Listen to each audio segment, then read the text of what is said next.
Shalom Bapak Saudara. Apa kabar luar biasa semua?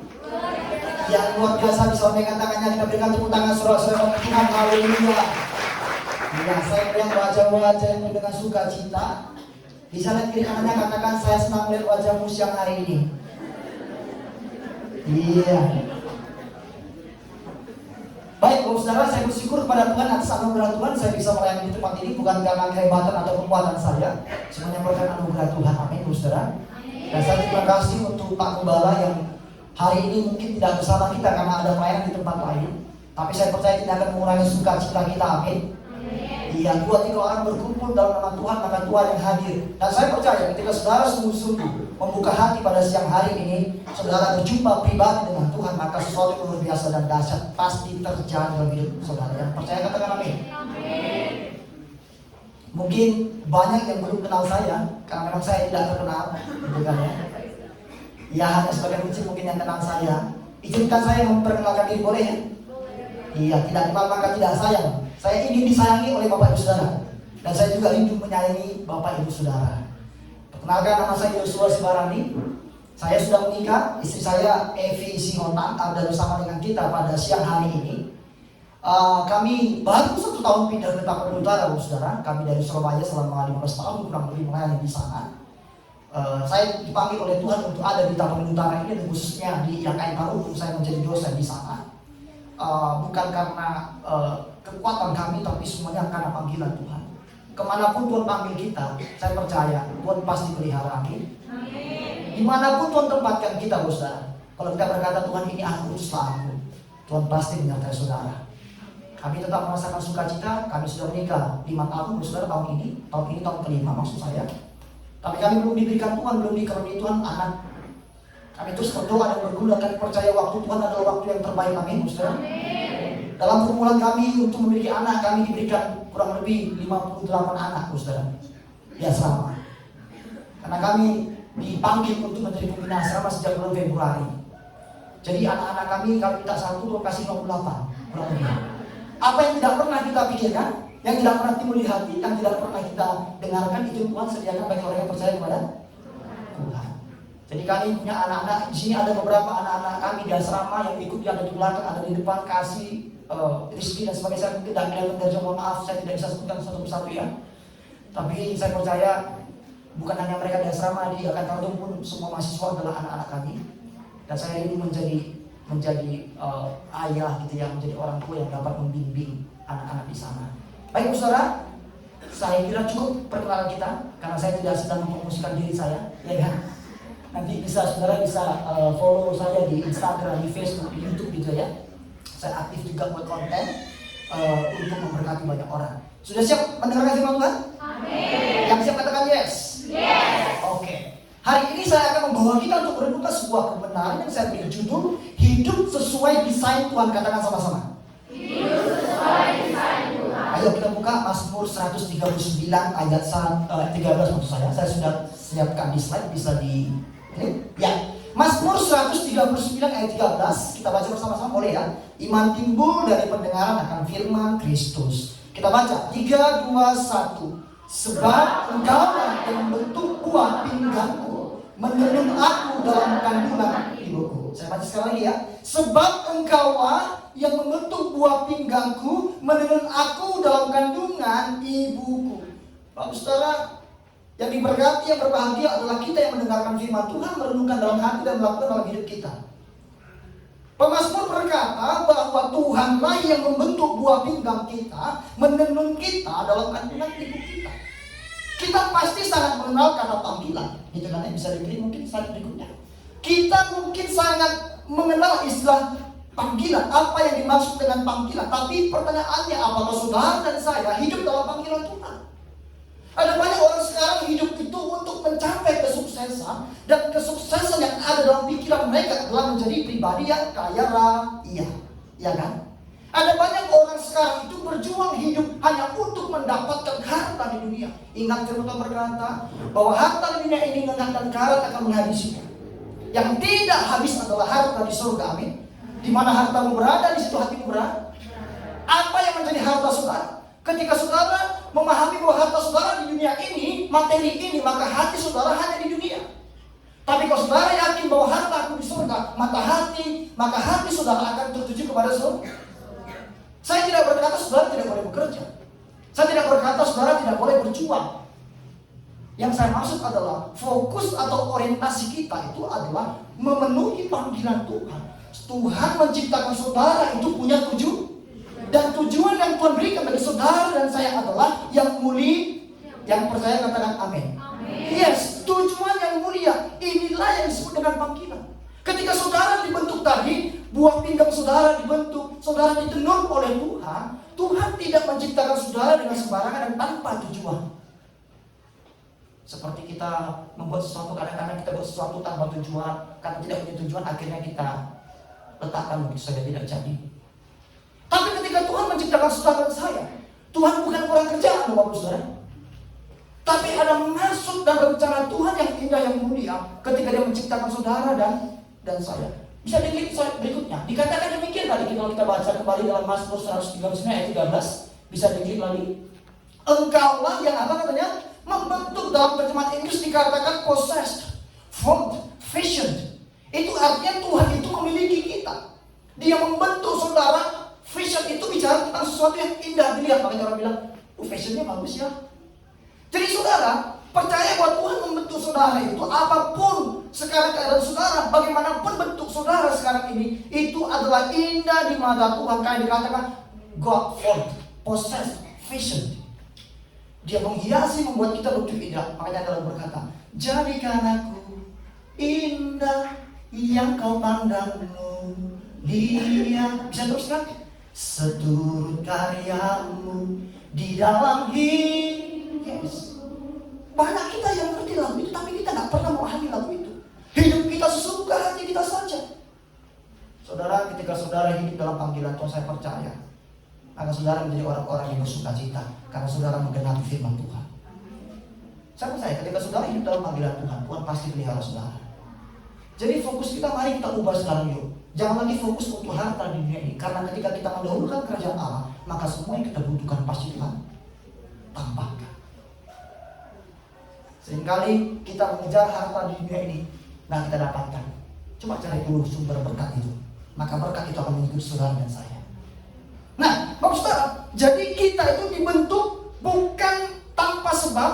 Tuhan menciptakan saudara dan saya dengan luar biasa, bukan copy paste gitu ya. Seperti kita buat paper mahasiswa atau skripsi, copy paste. Tuhan tidak begitu, Saudara. Tapi Dia membentuk saudara dengan indahnya, mendesain saudara. Tidak ada satu orang pun di dunia ini. Dunia ini sekarang terdiri dari 7,7 miliar orang, Saudara. Dari 7,7 miliar orang di muka bumi ini, tidak ada satu pun yang sama persis, even meskipun mereka kembar. Tidak ada yang identik 100% sama. Artinya saudara dan saya unik. Amin. Katakan unik. Tidak ada yang sama, karena Tuhan punya tujuan masing-masing. Coba kita lihat gambar berikut ini. Kita punya desain yang unik, karena desain kita tentu menentukan tujuan Tuhan dalam hidup kita. Bisa dilihat berikutnya. Saudara tahu apa ini? Apa fungsi pulpen? Menulis. Bisa nggak pulpen digunakan untuk ngikat rambut? Bisa. Mama saya juga dulu begitu. Karena panas gitu kan ya. Saya besar sampai SMA di Kota Dumai, Provinsi Riau, panas gitu kan ya. Kalau di sini enak dingin kan ya. Mama saya kan rambutnya agak ikal, makanya saya agak ikal gitu kan. Dan dulu begini minta pulpen katanya, nggak ada karet, nggak ada apa, pulpen jadi. Bisa nggak Ustaz pulpen digunakan untuk mengikat rambut? Tapi apakah itu tujuan pulpen diciptakan? Tidak. Kalau yang buat pulpen itu lihat kamu ini, gua ciptakan pulpen untuk tulis, kamu pakai untuk ikat rambut. Bisa, tapi tidak tepat guna, tidak tepat fungsi. Apa fungsi ini? Ini apa Saudara? Ada yang bilang ini lemari? Iya, lemari es. Apa fungsi kulkas? Menyimpan, bisa klik makanan atau minuman kan? Ada orang jual tanahnya di kampung gitu aja, lalu jual sawahnya banyak, dapat uang banyak. Pergi ke kota, dia beli barang-barang elektronik yang banyak. Dia beli handphone 4G. Jaringan di kampung dia tidak ada 4G. Berfungsi nggak? Ya nggak berfungsi dengan baik kan? Dia beli kulkas, ternyata di kampungnya tidak ada listrik. Akhirnya kulkas dibuat menjadi lemari pakaian. Kalau yang buat kulkas lihat, produsen kulkas lihat, wih, kulkas untuk menyimpan makanan dan minuman supaya awet, kamu gunakan menyimpan baju. Marah gak kira-kira pembuat kulkas? Bisa sih, tapi gak tepat fungsi kan? Bisa aja kita gunakan kulkas untuk menyimpan apapun juga, tapi fungsinya satu, untuk mengawetkan makanan atau minuman kan? Saudara, Tuhan menciptakan saudara itu punya desain. Kadang-kadang kita tuh lari, Tuhan maunya kita A, tapi kita ke B. Bisa nggak? Bisa sih, tapi nggak maksimal. Iya kan? Saudara harus kembali ke A, karena tujuan saudara kita akan buat A. Jangan pergi ke B atau ke C. Jadi saudara, hari ini kita akan lihat yuk, apa panggilan Tuhan untuk saudara dan saya, supaya hidup kita ini hidup dalam panggilan Tuhan, hidup yang diberkati oleh Tuhan. Dan saya percaya orang yang hidup sesuai dengan panggilannya, maka menjadi pribadi-pribadi yang maksimal. Yang percaya katakan amin. Yang pertama itu dari apa panggilan Tuhan? Hidup dalam iman kepada.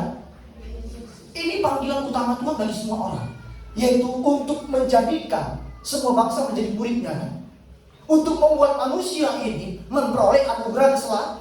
Coba kita buka 2 Petrus 1 ayat 10. Saya sudah sampaikan, saya bisa dilihat. Firman Tuhan berkata demikian, karena itu saudara-saudaraku berusaha sungguh-sungguh supaya apa? Panggilan dan pilihanmu makin. Sebab jika kamu melakukannya, kamu tidak akan pernah tersandung. Petrus menuliskan kepada orang-orang di perantauan pada waktu itu untuk teguh dalam panggilan dan pilihan. Panggilan orang-orang di perantauan pada waktu itu untuk percaya kepada Yesus. Mereka adalah orang-orang yang dipilih. Yesus berkata demikian, saudara dan saya percaya ini dipilih Tuhan, bahkan sejak dalam. Saudara ada di tempat ini bukan karena kebetulan, tapi karena Tuhan memilih saudara dan saya. Saudara tahu arti memilih? Tahu arti memilih? Memilih itu, namanya memilih itu berarti ada seleksi kan? Ada yang kita, ada kualifikasi, ada kriteria kita. Contohnya saudara memilih pacar. Oh, kriteria saya misalkan cowok milih cewek, harus rambutnya panjang gitu kan ya, tingginya sekian, warna kulitnya begini dan begitu. Itu kriteria. Kalau yang tidak sesuai dengan kriteria itu, maka kita singkir, tunggu dulu gitu kan ya. Saya cari dulu yang seperti ini ya. Meskipun gak dapat kan. Karena terlalu tinggi kriteria kita. Tuhan bilang untuk memilih jodoh itu satu, takut Tuhan. Saudara kalau dia punya iman cinta pada Tuhan sungguh-sungguh, seperti apapun bentuk wajahnya tetap indah di hadapan kalian. Karena hatinya ini dipenuhi dengan kasih Tuhan. Amin, saudara. Saya pilih istri saya ini bukan karena dia cantik, tapi karena dia cinta Tuhan. Ketika dia cinta Tuhan, ya wajahnya tetap cantik, berseri-seri.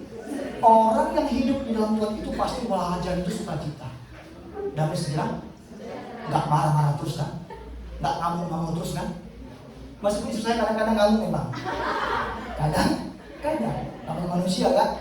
Tapi dia cinta Tuhan, maka saya pilih dia. Saudara, laki-laki dan perempuan tolong jangan salah pilih ya. Pilih dan cari dulu satu kriteria kalian. Kalau kalian pilih jodoh satu, cari dulu nomor one itu cinta Tuhan. Bukan hanya pergi ke gereja.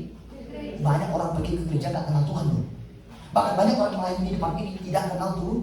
Jangan lihat, oh dia nggak speaker kok, dia pemain gitar kok, pemain melodi, dia pemain drum, dia pemain keyboard, dia singer dan sebagainya, dia pengkhotbah. Bukan itu, lihat hidupnya sehari-hari, karakternya itu lihat. Ada saudara? Setinggi apapun jam terbang dia pelayanan, kalau karakternya tidak sesuai firman Tuhan, semua yang dilakukan itu nonsense di hadapan Tuhan. No, jangan pilih dia. Cari orang yang cinta Tuhan. Kalau cinta dia cinta Tuhan, dia pasti cinta saudara. Amin. Pasti. Nah saudara, jadi panggilan surga untuk menyelamatkan manusia inilah yang penting bagi kita. Amin. Karena upah dosa ialah maut, kata firman Tuhan. Saudara dan saya ini harusnya dihukum masuk ke dalam kebinasaan yang kekal, tapi karena begitu besar kasih Allah akan dunia ini sehingga ia telah mengaruniakan anaknya yang supaya setiap orang yang percaya kepada tidak binasa melainkan beroleh hidup yang kekal. Saudara jangan salah, banyak orang saya katakan tadi pergi ke gereja tapi hatinya belum terbuka untuk Kristus. Hari ini pastikan sebelum saudara keluar dari ruangan ini, saudara sudah membuka hati sungguh-sungguh untuk Yesus. Saudara berkata, Tuhan tinggal dalam hatiku. Amin. Amin saudara. Pastikan itu, bahwa saudara menjadi pribadi yang punya iman hanya kepada Yesus, menjadikan dia satu-satunya Tuhan dan Juru, bukan salah. Karena ingat, Efesus pasal 2 ayat 9 ayat 8-9 berkata, keselamatan adalah anugerah bukan usaha kita. Amin. Dan keselamatan hanya saudara dan saya terima hanya oleh iman kepada Yesus Kristus. Coba kita lihat Efesus pasal 2 ayat 8 sampai 9. Efesus 2 ayat 8 sampai 9 saya baca. Sebab karena kasih karunia kamu diselamatkan oleh iman. Itu bukan hasil usahamu tetapi pemberian Allah. Itu bukan hasil pekerjaanmu. Jangan ada orang yang memegahkan diri.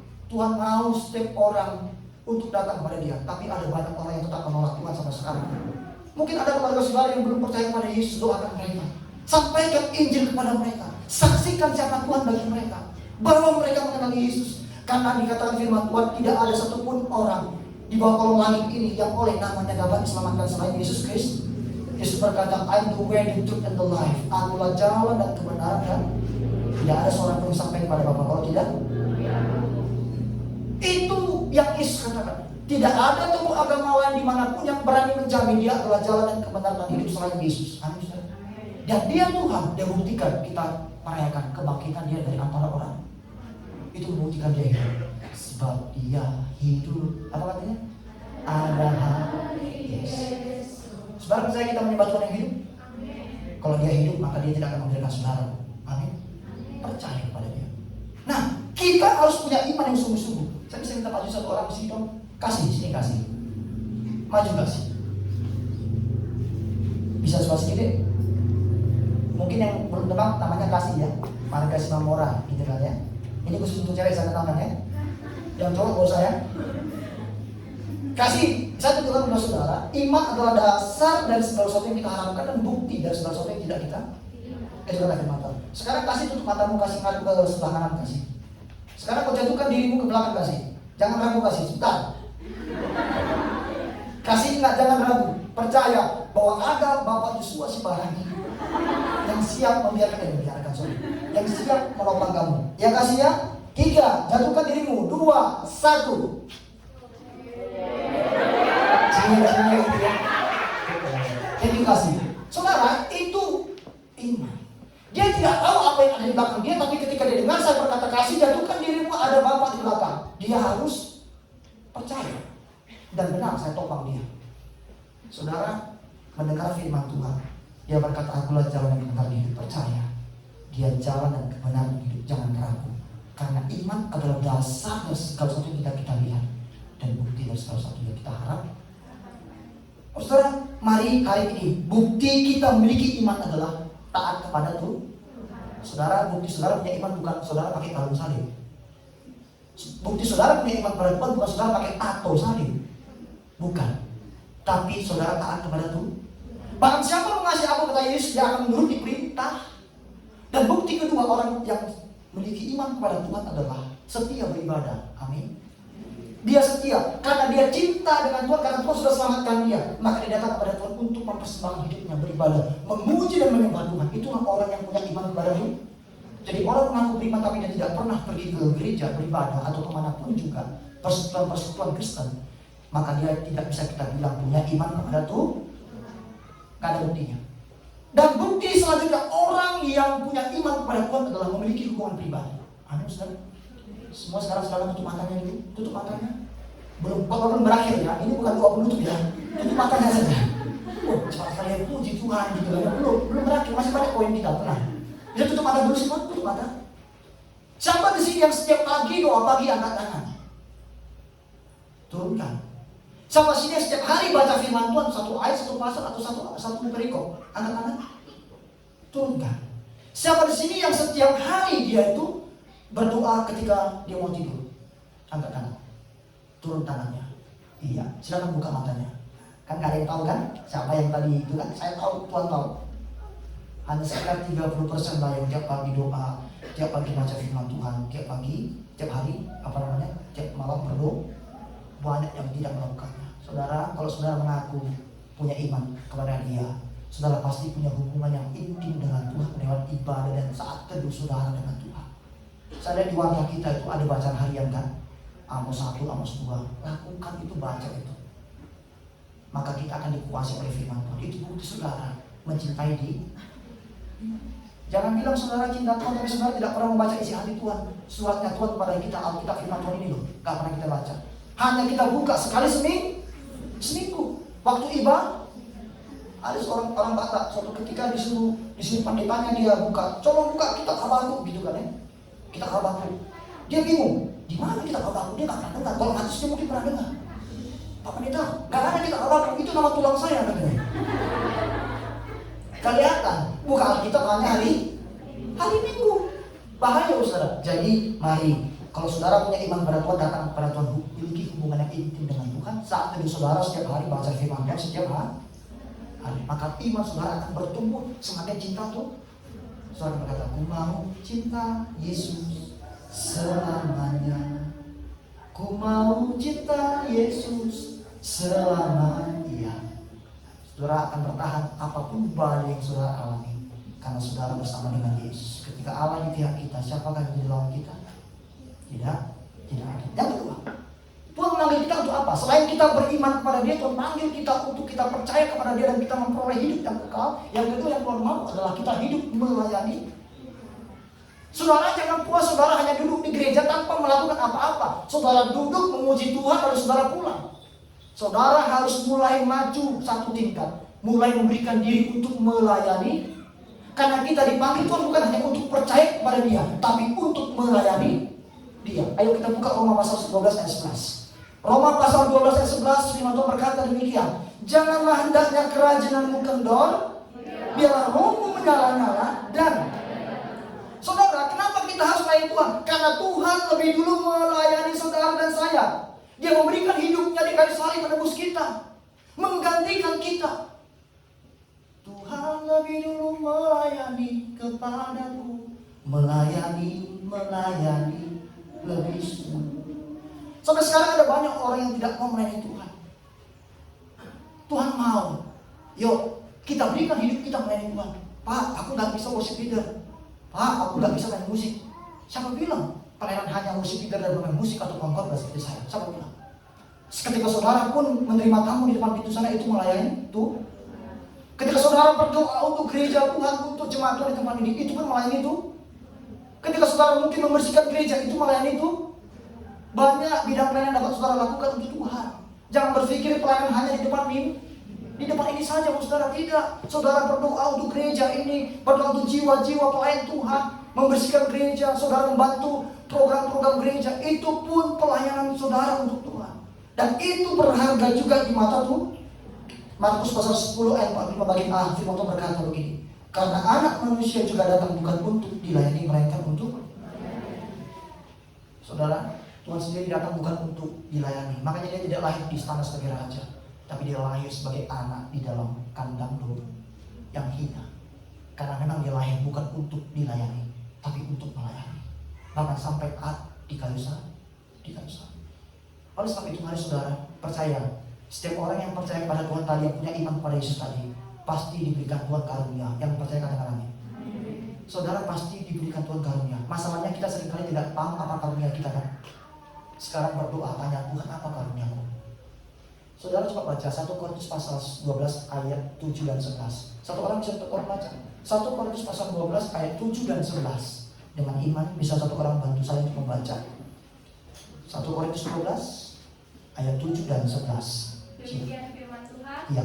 Tetapi kepada tiap-tiap orang dikaruniakan pernyataan roh untuk kepentingan bersama. Kepada tiap-tiap orang diberikan pernyataan roh, diberikan karunia oleh Roh Kudus untuk kepentingan bersama. Ayat 11. Tetapi semuanya ini dikerjakan oleh roh yang satu dan yang sama, yang memberikan karunia kepada tiap-tiap orang secara khusus, seperti yang dikehendakinya. Yang memberikan karunia kepada tiap-tiap orang secara seperti yang dikehendaki oleh Roh kepada tiap-tiap orang percaya. Saudara tadi percaya nggak kepada Tuhan Yesus? Maka saudara ini punya karunia sebenarnya yang Tuhan berikan, Tuhan anugerahkan untuk bisa melayani itu. Saudara mari mulai sekarang berdoa, tanya Tuhan, Tuhan apa karuniamu Tuhan? Di mana passion saudara? Itulah karunia Tuhan berikan kepada saudara untuk saudara bisa melayani Tuhan. Maka kita melayani Tuhan dengan karunia yang telah dianugerahkan kepada kita. 1 Timotius 4 ayat 14 berkata demikian. Jangan lalai dalam mempergunakan karunia yang ada padamu, yang telah diberikan kepadamu oleh nubuat dan dengan penumpangan tangan sidang pena Tuhan. Paulus berkata kepada Timotius, Timotius jangan lalai mempergunakan karunia yang diberikan Tuhan kepadamu. Jangan lalai untuk melayani Tuhan. Karena kita tahu Timotius dalam usia muda dia melayani di sebuah jemaat di kota Efesus kan pada waktu itu. Jadi Paulus memberikan nasihat kepada Timotius untuk tetap semangat melayani Tuhan, jangan lalai. Di tengah-tengah tantangan pelayanan kamu di kota Efesus, jangan lalai. Ada karunia Tuhan yang menyertai kamu. Saudara, jangan lalai. Dalam bahasa asli dikatakan jangan mengabaikan, jangan menelantarkan karunia. Saudara percaya saudara punya karunia? Jangan lalaikan itu, jangan melantarkan, jangan abaikan. Pakai untuk melayani itu, maka akan Tuhan tambah-tambah. Sekarang Tuhan memanggil saudara dan saya untuk mau melayani Dia. Amin, saudara. Mau melayani Tuhan? Tadi di waktu Jumat juga saya lihat, apabila saudara membutuhkan rindu melayani dalam gereja ini, hubungi kontak di bawah ini. Ingat, perhatikan, gereja Tuhan tidak pernah kurang bidang pelayanan. Yang kurang adalah orang-orang yang mau melayani. Amin, saudara. Gereja Tuhan tidak pernah kekurangan bidang pelayan. Hanya gereja seringkali kekurangan orang-orang yang punya hati untuk melayani. Gereja ini pun membutuhkan orang-orang yang punya hati untuk melayani Tuhan. Kalau saudara tadi sudah punya iman kepada Tuhan, mari yuk kita mau berbuat sesuatu untuk Tuhan. Kita tidak balas kebaikan Tuhan, tidak dapat balas kebaikan Tuhan dengan harta kita, dengan apapun juga, ya kan? Hanya satu, memuji Tuhan dan melayani Tuhan. Mari berikan hidup saudara untuk melayani Tuhan. Kalau Tuhan memanggil saudara, percaya, maka Tuhan pasti memperlengkapi saudara. Masalahnya, maukah saudara melayani Tuhan atau tidak? Saudara jangan banyak alasan. Kita seringkali banyak alasan kan. Pak, aku nggak bisa ini, aku nggak bisa itu. Pak, aku nggak bisa begini, aku begini dan begitu. Pak, aku bukan anak pendeta. Pak, aku bukan jurusan teologi, Pak. Nggak ada di dalam sini. Orang yang melayani adalah orang yang masuk jurusan teologi kan. Orang percaya. Apapun status dia, apapun profesi dia, kalau dia percaya pada Tuhan, maka dia dipanggil Tuhan untuk melayani Tuhan. Baik saudara, saya rindu di gereja ini banyak orang-orang yang rindu melayani Tuhan. Dan ingat, jangan melayani untuk mencari keuntungan. Amin, saudara. Jangan melayani untuk mencari popularitas. Amin. Tapi karena saudara sudah ditebus oleh Tuhan tadi, karena Tuhan sudah melayani saudara, mari apa yang kita berikan, berikanlah hidup saudara untuk melayani Tuhan. Yang terakhir, yang ketiga, kita dipanggil untuk apa lagi? Tadi kita dipanggil untuk percaya kepada Yesus supaya kita selamat. Yang kedua, kita dipanggil untuk melayani Dia. Yang ketiga, kita dipanggil hidup menjadi berkat bagi orang lain. Ayo kita baca Efesus pasal 2 ayat 10. Efesus 2 ayat 10. Firman Tuhan berkata demikian, karena kita ini buatan Allah, diciptakan dalam Kristus Yesus untuk melakukan pekerjaan yang dipersiapkan Allah sebelumnya. Ia mau supaya kita hidup di dalamnya. Dikatakan di dalam surat Efesus ini, kita ini buatan siapa, Bapak Saudara? Buatan Allah yang diciptakan dalam Kristus. Untuk apa diciptakan? Yes. Makanya ketika orang bertanya kepada kita, untuk apa Tuhan menciptakan kita? Untuk memuliakan Tuhan. Lewat apa? Pekerjaan baik. Bahasa sederhananya, dengan perbuatan baik. Perbuatan baik adalah bukti saudara tadi punya iman kepada Dia. Makanya Yakobus berkata, iman tanpa perbuatan adalah orang mengaku beriman tapi hidupnya itu tidak menjadi berkat bagi orang. Kalau kita berkata itu sebenarnya dia tidak punya iman, hanya merasa punya iman. Karena orang yang sudah memiliki iman kepada Yesus, maka secara otomatis hidupnya ini akan didorong Tuhan Roh Kudus untuk menjadi jangan pelit gitu ya. Pelitnya minta ampun, suka berbohong, nggak mau membantu orang yang kesulitan, egois. Banyak sekali itu orang-orang yang mengaku Kristen tapi hidupnya tidak menjadi berkat bagi orang lain. Dia punya 2 barang, dipinjam 1 oleh temannya, dia tidak memberikannya, padahal dia punya lebih, temannya tidak punya. Iya kan? Itu hal kecil sekali, saudara. Menjadi berkat bukan berarti kita itu menjadi orang yang punya harta banyak lalu kita bagi-bagi pada orang miskin. No. Menjadi berkat, hidup saudara ini membawa sukacita bagi orang. Contoh, saudara mungkin punya teman di kelas, atau bagi saudara punya saudara di rumah gitu banyak, di tempat kerja atau di mana saudara berada. Ketika saudara itu tebar senyum kepada mereka, wajah saudara tetap sukacita, maka orang akan merasakan nangis sejahtera. Itu tidak. Coba saudara yang kuliah contohnya, masuk lulusan saudara wajahnya murung, minta ampun, menyeramkan gitu kan ya. Bagaimana mood saudara untuk belajar? Ada nggak? Nggak ada lagi kan? Lihat wajah dosennya sudah, bahaya nih dosennya, wajahnya nih murung nih. Ada masalah di rumah, dibawa ke kelas. kalian nggak salah disalah-salah dimarah-marahin. Bagaimana perasaan kalian? Kan enak kan? Tapi coba kasih kalian sukacita, shalom semua, adik-adik, anak-anak, apa kabar semua? Oh, Tuhan hari ini kita akan belajar materi tentang ini, semua siap ya? Dia sukacita, saudara akan punya semangat belajar, ya kan? Sama, dimanapun saudara ada, kalau saudara itu menunjukkan sukacita di wajah saudara, maka saya percaya orang-orang sekitar saudara itu akan merasakan sukacita juga. Mungkin dia punya masalah, ketika lihat saudara tetap senyum, saudara tetap bersukacita, dia akan lupakan masalahnya. Karena sukacita kita akan tertransfer kepada dia. Amin, saudara? Iya. Saudara pernah lihat anak korek api? Pernah ya? Kalau anak korek api itu dijejerkan begini, 1, 2 gini ya, lalu dibakar satu anak korek api, semuanya pasti terbakar. Yuk kita jadi yang satu ini yuk. Kita menjadi pembawa sukacita dan damai sejahtera yuk. Dan orang yang dekat dengan kita pasti akan merasakan sukacita kita. Seperti anak korek api tadi, terbakar satu, terbakar semua. Saudara mau menjadi anak korek api yang terbakar tadi? Menjadi berkat bagi banyak orang? Yes. Gak perlu muluk-muluk guys, bagus saudara. Gak perlu saudara membagi-bagikan harta makanan. Mungkin kita gak punya itu semua. Kita gak punya sesuatu yang berlebih. Tapi kita punya hati, ya kan? Yang bisa memberikan sukacita. Ketika saudara kita lihat lemah, kita berikan kekuatan kepada mereka. Jangan bilang kapok kau makannya. Syukur gitu kan ya. Temannya sudah ada masalah, disyukuri lagi gitu kan ya. Tapi ada apa? Beropsis gitu kan ya. Kenapa? Iya, orang tua sakit. Percaya, ayo kita doa, ayo kita berdoa pada Tuhan. Tuhan pasti bisa menyembuhkan orang tua saudara, orang tua yang. Ayo kita berdoa. Dia akan merasa semangat. Makanya kau suka kali bohongi orang tua, kau bilang bayar uang kuliah tapi kau habiskan. Itulah, jadi mamamu sakit kan, papamu sakit kan. Tuh. Itulah anak-anak Tuhan. Anak Tuhan gak begitu kan? Itu gak menjadi berkat. Saudara, kita hidup menjadi berkat itu bicara tentang hidup kita yang mau melayani sesama dengan kan? Markus 10:43. Tidak ada demikian di antara kamu, barang siapa ingin menjadi besar di antara kamu dan ia menjadi, bisa diklik slide berikutnya, menjadi pelayanmu. Dan kata pelayan dari bahasa asli ini menggunakan kata diakonos, artinya kita memberikan hidup kita untuk melayani orang-orang di sekitar kita, bukan menjadi orang yang tunggu dilayani. Kalau di jemaat di tempat ini semua berlomba-lomba untuk melayani satu dengan yang lain. Indah nggak kelihatannya? Yes, nggak saling nunggu kan? Nggak semuanya, nggak jaga image, nggak gengsi semua. Tapi semua berlomba-lomba, apa yang aku bisa lakukan, apa yang bisa aku lakukan. Maka gereja ini saya lihat akan menjadi gereja yang luar biasa. Suasana surga terjadi di gereja kita, amin. Tapi kalau kita saling menunggu, apa yang gereja bisa buat untuk aku? Apa yang gembala bisa buat untuk aku? Apa yang jemaat bisa buat untuk aku? Aku tunggu dulu baru aku bisa membuat sesuatu. Enggak. Itu pemikiran yang salah. Tapi mari kita melakukan lebih dulu apa yang dapat kita lakukan bagi orang-orang di sekitar kita.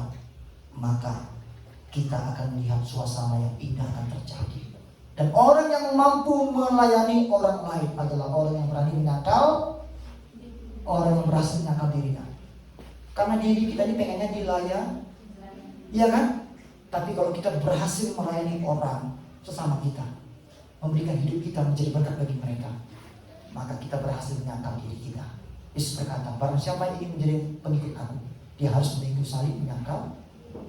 Salah satu bukti saudara berhasil menyangkal diri adalah ketika saudara mau memberikan hidup saudara menjadi berkat bagi orang lain. Amin. Melayani orang di sekitar kita. John Piper berkata begini, to receive Christ costs nothing. Untuk menerima Yesus itu tidak membutuhkan biaya apa-apa. Tapi untuk mengikut Yesus itu membutuhkan sesuatu pengorbanan dari kita. Dan untuk melayani Kristus itu kita harus memberikan segalanya. Artinya apa? Untuk melayani itu tidak mudah, ya tidak. Karena dasarnya kita pengen dilayani. Ketika kita mau melayani orang lain, berarti kita telah membayar harga yang besar, memberikan hidup kita untuk orang lain. Itu yang mahal, menjadi berkat bagi orang lain. Bisa klik slide berikutnya. Saudara, bapak ini adalah seorang pengusaha asal Surabaya. Dia punya banyak perusahaan. Nama grupnya adalah Tahir Foundation. Dia punya banyak sekali perusahaan dan salah satunya adalah bank. Nama banknya adalah Bank Mayapada. Mungkin di sini nggak ada, ya kan? Di sini yang ada BRI, BNI, Mandiri gitu kan ya, PTN kan, Bank Sumut, Bank BCA aja nggak ada gitu kan. Kami dengan istri kadang-kadang kesulitan karena kami Surabaya pakai BCA, di sini nggak ada BCA, apalagi Bank Mayabada. Jadi bapak ini namanya Dato Sri Tahir ini yang sebelah kiri ya, saudara ya. Tahun 2014 dia menyumbangkan bis untuk Pemkot DKI Jakarta. Waktu itu gubernurnya masih Pak Ahok. Dia menyumbangkan 5 waktu itu bis, 5 bis yang ini, saudara, ini kayak gini ya bisnya. Satu bis ini bisa ditumpangi oleh 80 orang, jadi bisnya bertingkat 2 di kota. Dan bukan hanya itu, bisa diklik berikutnya. Dan Tahir Foundation punya Bapak Dato Sri Tahir ini, dia menambah lagi 10 bis setelah dia kasih 5, dia tambah lagi 10 dalam waktu dekat katanya. Jadi totalnya tahun 2014 itu kan. Bukan hanya itu, di tahun-tahun sesudah itu dan sebelum itu pun dia sudah banyak menyumbangkan bis ke Pemkot di Surabaya karena dia pernah di Surabaya tadi. Dan ketika orang mengalami musibah, waktu itu terjadi tsunami yang hebatnya, dia pun memberikan banyak sekali hartanya untuk membantu orang-orang yang terlantar kena musibah. Apapun masalah, ketika orang merasa akan mengalami masalah musibah, Tahir Foundation yang dikepalai oleh Bapak Dato Sri Tahir ini, dia selalu terbuka tangannya untuk membantu banyak orang. Dia ini orang terkaya nomor 12 di Indonesia. Kekayaannya sekitar waktu tahun 2014 sekitar 19 triliun. Sekarang nggak tahu, mungkin bertambah. Karena saya percaya orang yang memberkati orang lain akan diberkati Tuhan. Tapi orang yang pelit-pelitkan minta ampun pasti habis uangnya, nggak tahu kemana. Orang bilang hemat pangkal kaya kan? Iya, tapi firman Tuhan berkata, kalau kita menjadi berkat menabur, maka kita akan menuai. Taburlah kebaikan, taburlah banyak berkat, maka saudara akan memperoleh banyak berkat kembali. Itu prinsip firman Tuhan. Karena kalau saudara hemat, ya hemat. Paling namanya sedikit kan? Sedikit demi sedikit, lama-lama menjadi mungkin. Udah menabung 10 tahun masih segini. Ya kan, udah menabung 20 tahun masih nggak banyak gitu ya. Tapi kalau kita mungkin menabur bagi orang, ya kan, karena kita mengasihi orang, saya percaya berkat Tuhan akan datang dari mana-mana. Saya dan istri merasakannya. Kami mungkin tidak usah menceritakan banyak pada saudara. Kami ini hidup oleh kemurahan Tuhan, saudara. Kami banyak memberikan, menebar berkat Tuhan, karena kami ini hanya saluran. Kalau saudara tahu saluran seperti pipa, tahu kan? Hanya menyalurkan air dari sumbernya kepada penampungan atau yang lain kan? Itu guna pipa kan? Pipa itu gak bisa nahan air di dalamnya kan? Kalau ditahannya air itu di dalam pipa itu air. Kalau air kita tahan lama-lama di sebuah wadah, apa yang terjadi saudara? Pasti rusak airnya kan? Berlumut, kotor dan bau kan? Coba saudara nanti eksperimen di rumah ya. Siapkan 1 ember, taruh simpan air, simpan selama 2 bulan.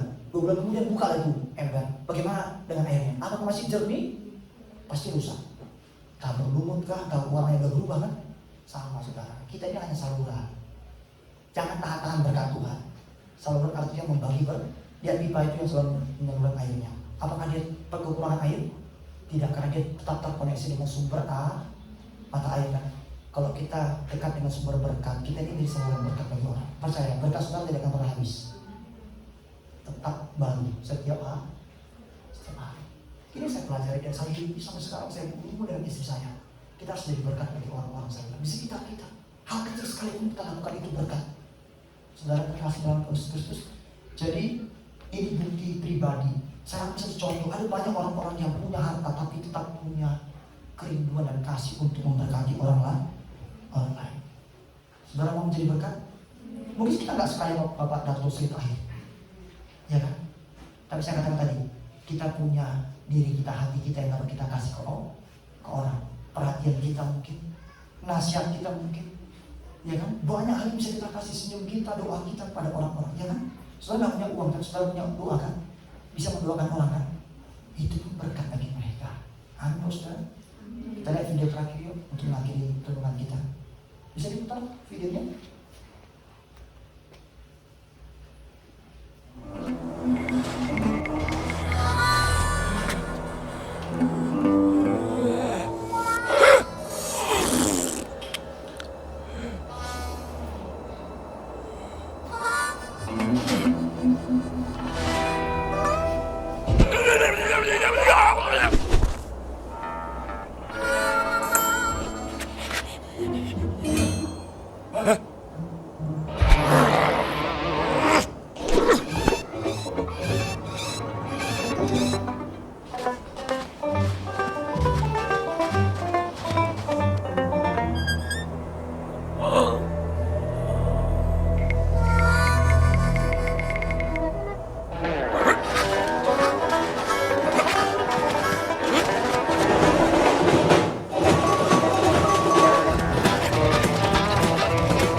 Saudara ngerti video itu?